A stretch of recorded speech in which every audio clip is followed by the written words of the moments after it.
Good morning and welcome to the next edition of the Morning Cup with Joe. Just as a reminder, we're spending some time as we head into year end talking about ways we can help donors give back to the communities and causes that they care about. And so I actually want to highlight two, one gift type and one giving solution in this Morning Cup with Joe. The first one is a gift of stock. So the market, as many of you know, has had an incredible run in 2017, and some donors may be having some appreciated stock in their portfolio that may make a good option for them to consider gifts to charity. And why those are sometimes good options is that when you make a gift of stock to a nonprofit, you get the avoidance of the capital gains tax rather than selling it. You also get to take the full deduction based on the market value of that stock when it's gifted.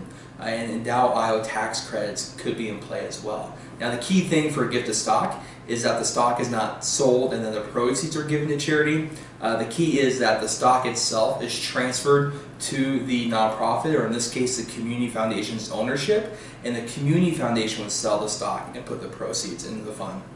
That is really what triggers the avoidance of capital gains tax and allows that donor to take the deduction on the full market value of that stock. Now, how could that work with the community foundation? Donor advised fund is a great tool to do this. Again, donor advised funds like a personal charitable giving account where someone can make a contribution, stock or many different types of assets, and at the time the gift goes in, they get the deduction on that gift while having the time they want to make grants out of that. So a couple different ways this has worked. We work with a donor that has some giving opportunities ahead of him in the next 3 to 5 years, but he has some stocks in his portfolio that have done very well. So he's taking this opportunity to make gifts into his donor advised fund, take advantage of the tax benefits, then have those charitable dollars sitting in there for when he wants to support charitable projects in his community.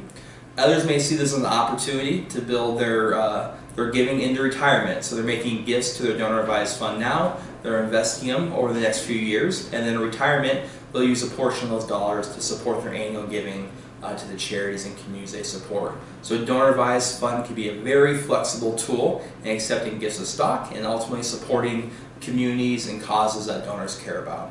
So if any questions about that, feel free to give us a call. We have the transfer instructions and some information sheets we can share with you and donors that you're working with. Thank you.